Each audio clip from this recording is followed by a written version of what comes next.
Hey guys, it's KevyDog4. You were probably expecting my NFL Week 7 results video if you're subscribed to me, but I'm posting this video because we are about 2 hours, 1.5 hours away from the start of the NBA season. And so I went from day 1 yesterday to day none today. So let's get started. This is my final NBA predictions video that I've been promising you. Okay, so after doing all my 30 teams in 30 days, as the rosters became more finalized, I started to change my mind on where I placed some of my teams. So I'm starting with the Eastern Conference here with my new and improved predictions after the rosters have been finalized. So at number 1 in the Eastern Conference, I have the Cleveland Cavaliers. This team just came off of an NBA championship. They're strong. They've got a lot of good players, lots of veterans, although that could bring them down eventually because guys that are 35, 37 years old can't play as long for fear of injury, or just they're not going to be able to play as much time in a row as like younger players. So that might get to them later on in the season. Could wear them out a little bit. But for number 1, I have the Cavaliers.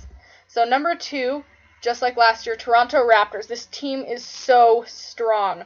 They have Kyle Lowry, they have DeMar DeRozan, Jonas Valanciunas. This team has been together for a long time now, and they are learning to play together, and they are pretty good. So I still have them at number 2. Number 3, I have the Boston Celtics. They've slowly added more players to their roster that are good. They got Al Horford this year. This team, they won some championships about 8 years ago. Then they fell off the radar really badly when Garnett and Pierce left, and they rebuilt over the course of the past few years. They're getting better. I have Boston finishing 3rd this year. Number 4, I have the Hawks. So the Hawks, originally, I didn't think were going to do as well because they did lose Horford. They picked up Howard. But as I'm looking at the other rosters and as I look at their finalized 15-man roster, it's very similar to last year. This team, if they do what they did last year, they're still going to be near the top of the Eastern Conference. So I'm going to go with the Atlanta Hawks as the number 4 seed. Number 5, this is the team that I think is going to improve more than any other team this year. It's the Milwaukee Bucks. They did some great things in the offseason. They kept Giannis Antetokounmpo. Chris Middleton's out 6 months now with an injury, so that might affect him, but they still have Jabari Parker. They picked up Matthew Dellavedova and Jason Terry, kept Miles Plumlee. They did lose Michael Carter-Williams in a trade about a week ago. But this team, they've done some great things in the offseason, and I think that they're going to really improve because they're just 2 years out of making the playoffs, and I think that this team is better than the team from 2 years ago was. So I have them at number 5. Number 6, I have the Hornets. They lost several really key players like Al Jefferson, Jeremy Lin, Courtney Lee. So they did lose some valuable players, but they still have like Nick Batum and Cody Zeller, guys like that. So I think that the team's still going to remain strong. They didn't make any really stupid signing things over the offseason, really. They got Marco Bellinelli and guys like that. I think they're still going to be pretty good. So I have them at number 6. Detroit Pistons. This team looks very similar to last year as well. I have them at number 7 this year. They finished 8 last year. And I think this team's just going to keep getting better. Stan Van Gundy is their coach. They looked good last year, and I think that if this team sticks together, that they could eventually be really good. So I'm going to put them at 7. Number 8, I have them falling way off, the Miami Heat. Chris Bosh, still those blood clots. He's still on the roster. We don't know if he's ever going to return. They did lose Dwayne Wade, so the big 3 is no longer together at all. They're all on different teams now. So he's still there. They still have Dragic is still there. And they did keep a lot of guys from last season, so they just lost Dwayne Wade, really, and they lost a couple other guys. So I think that they're going to fall off a little bit, but they're still going to be in the playoffs. So I have the Heat at number 8. Now, the Knicks, I did not think originally that they were going to do great. I thought that they were going to be like 12th or 13th. I can't remember what I put, but they've kind of grown on me in the past couple weeks, so I have them at number 9. They're still not in my playoff range, but I think they're going to be better than my original prediction. They picked up D. Rose, Joakim Noah. They still have Porzingis. They still have Anthony. Their team, they do have Courtney Lee too. The team has more stars than I realized, and I think that they're going to get better. So I have them at number 9. Number 10, falling off now, I have the Pacers. They lost Frank Vogel. They fired him. That was stupid, in my opinion. We'll see what happens. But they lost him, and I don't agree with their decision to fire him. They still have Paul George, Miles Turner. They did get rid of George Hill. They got Thaddeus Young. So the team looks a little bit different this year, and I have them falling off mostly because of the coaching change. So I put them at number 10. Number 11, I have Orlando. Orlando has quietly been getting better, but their team this year is looking very different. They only kept about 5 guys from last season, but they did add guys like Serge Ibaka and Bismack Biyombo. So I think that this team's going to get better. They're getting some more talented players on their team. I have them at number 11. Chicago is really in trouble, in my opinion.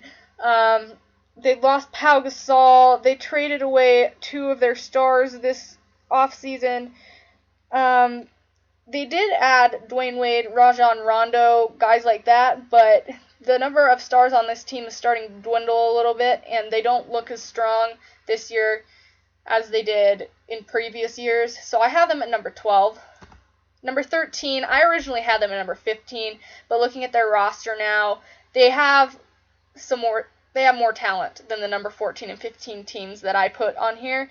So I put Brooklyn at 13 because, yeah, they have Jeremy Lin, they got Trevor Booker, Brooke Lopez, and they picked up a lot of guys this offseason. I think that they have a lot more talented of a roster than my number 14 and 15 teams, so that's why I put them there. Although 13 and 14 could almost be interchangeable, I'm going to put Brooklyn at 13. 14, I have Washington. They do have Marcin Gortat, they have John Wall, they have Bradley Beal, but they did lose Nene, and they have a lot of young, unexperienced players on their team. So I put them at 14 this year because it seems like their stars are dwindling. So 15, Philly. Ben Simmons is out for the first little bit of the season. He hurt his foot. He's been injury prone so far. He hasn't even played a regular season NBA game yet, and he's been hurt a couple times. And other than him, there's not really anyone on that team. They're lacking a lot of stars. So I have Philadelphia coming in last again this year. Western Conference. Number 1, I have the San Antonio Spurs. So their biggest offseason change is Tim Duncan finally retired. They replaced him with Pau Gasol. So we'll see how he does in San Antonio. I think that he'll be a good fit. They still have Tony Parker, Manu Ginobili, Patty Mills, all those guys. They're all still there. This team has been solid for years and years, and I think they're going to continue their legacy. This team looks so good, so I'm going to put them at number 1 in the Western Conference. Number 2, I have the Golden State Warriors. I don't have them at number 1 because there's only one ball, and they have so many stars like Stephen Curry, Klay Thompson, Kevin Durant, Draymond Green. They all like to shoot, and Andre Iguodala too. So they all like to shoot. There's only one ball to go around. They've got to decide how they're going to rotate this, and they cannot hog the ball. So I have San Antonio finishing ahead of Golden State this year. Number 3, Los Angeles Clippers. I know that they've folded in the playoffs 2 or 3 years in a row now, but this team in the regular season is really good. They still have Chris Paul, DeAndre Jordan, guys like them, and they have Austin Rivers, they have JJ Redick, they have a lot of good players. Blake Griffin, did I already say Blake Griffin or did I say DeAndre Jordan? Anyways, they have a lot of good players, and the team looks fairly similar, and I think that they're going to be really strong this year, so I have them at number 3. Number 4, Portland.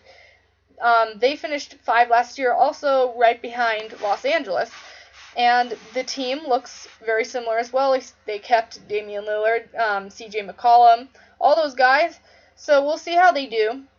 Portland, given the fact that their roster looks very similar, you would think that they'd play similar. So that's why I have them this high again this year. Number 5, I have Oklahoma City. They lost Kevin Durant. They're going to have to get used to adjusting to playing without him. Ever since the team moved to Oklahoma City, he has been there his whole career. He played 1 year in Seattle before they moved down here. So he's been a part of their team for so many years. It's going to take some time to get adjusted to. So now they're going to have to rely more on Russell Westbrook, guys like him and Steven Adams, and all the starters, Andre Robertson, Enes Kanter, and as some bench players. So they're going to have to learn to live without Durant. So I have them at number 5, but still in the playoffs. Number 6, I have Dallas. This team made some great moves this offseason. They kept Dirk. He's been there for a while. They've kept Deron Williams. So they've kept some guys that they've had for a while, but they also added Andrew Bogut to me, which was one of the greatest things that any team has done all summer. Got Andrew Bogut, got Harrison Barnes, got Seth Curry. They're going to look good this year. They finished in the lower half of the playoff top 8 last year as well. But this year, I think that they're still going to remain strong. So I have them at number 6. Number 7, the Jazz. They should have made it last year. It was their own fault. They choked at the end of the season. The year before that, they took too long to come on. They finally figured it out right after the All-Star break, and they started getting good. Couldn't pull it off. Last year, they should have had it. They just didn't produce when they needed to right at the end of the season. But this year, they added George Hill, they added Boris Diaw, and they added, what else did they add? Joe Johnson. So they've added 3 experienced veterans. It's going to be good. Jazz, number 7. Number 8, Memphis. So Marc Gasol's going to be back from injury. So is Mike Conley. The main problem last season, those 2 guys couldn't stay healthy. So if the team can remain healthy this season, I think that it's going to be a lot better for Memphis. So I have them at number 8. Number 9, Minnesota. This team's really coming on. They've got Karl Anthony Towns. They've got Andrew Wiggins, Ricky Rubio, what's his name? Slam dunk contest. Zach LaVine. They've got some really good young talented players up there. And they just added Tom Thibodeau too. So we'll see what happens with Minnesota. I like the looks of them. I'm going to put them at number 9. Number 10, I've got Denver. They've looked really strong in preseason. Like, Gallinari's looked good. He's been scoring a lot of points. They have Kenneth Faried as well. So they have some young players that are under the radar, and I think that quietly this team's starting to get better and better. So I'm putting them at number 10. Number 11, I have the Pelicans. Ever since they fired Monty Williams, the team last year was not nearly what they were the year before that. And Anthony Davis has become more injury prone. So depending on how healthy he can stay, that's going to kind of determine how the team does, really. And they don't have the most talented players on their roster. So they are leaning a lot on Anthony Davis here. So I have him at number 11. Number 12, Houston. They're falling off really badly. They lost Dwight Howard. They didn't really replace him with anyone significant this year. So the team looks pretty young. James Harden's really the best player they've got. So we'll see what happens here. But I have him at 12. because to me, they don't look as strong as they did last year. And last year, they were pretty much handed a playoff spot by the Jazz. So, number 13, Phoenix. Last year, they were number 14. This year, they're number 13. I remember kind of when they fell off. They were on the bubble for quite a while, 2 or 3 years maybe. They had Hornacek as their coach. They were pretty decent. They had Isaiah Thomas on their team. And then there was a trade, and I'm never going to forget this trade. It involved them and Boston and I think Philadelphia and Milwaukee. And Isaiah Thomas went to the Celtics. And I don't remember what the Celtics did. I don't know who they got rid of. But I remember Michael Carter-Williams going from the Sixers to the Bucks. And Brandon Knight came from the Bucks to the Suns. And that trade, after all that happened, Phoenix fell off. Milwaukee fell off. Philadelphia was already falling off, but they really fell off after this. And Boston benefited majorly from it. So they're probably starting a rebuilding process right now. They do have some good players on their team. Like, they just added Leandro Barbosa. That's going to be good for them. And for that, I think they're going to move up. But this team they're just not what they used to be. So I have them at 13. 14, Sacramento. This team, they were much better last year than I think they're going to be this year. They lost almost everyone from last year's team. They lost Seth Curry, Rajon Rondo. I think Quincy Acey was on the team too. They've lost a ton of players, and they've replaced them with lots of very, very young players. So this team's going to be very unexperienced this year. Although they did add a new coach, we'll see what he can do to the team. But I think in the first couple years of this new young roster, the team's going to struggle worse than they have in the past few years. So I have them at 14. 15, I've got the Lakers. The Lakers did make some good free agent moves this summer, but I don't think that the talent's going to be able to set in for the first year. It'll probably take the first year or two for the chemistry to set in, because they did add a lot of young, unexperienced players as well, but they also added several veterans like Luol Deng, Timofey Mozgov, and I think those were the biggest ones. But they added young guys also like Brandon Ingram, and D'Angelo Russell's coming on. So we'll see what happens with Los Angeles, but I don't think that the chemistry is going to set in for the first year. I think it'll take till next year before all these roster changes start to pay off. So there are my final predictions for the NBA season. Thanks for watching. Leave your predictions below. Make sure you give this video a thumbs up as well. And also subscribe for more sports videos. And have fun watching NBA tip-off. Good luck to your favorite team. I will see you guys in my next video.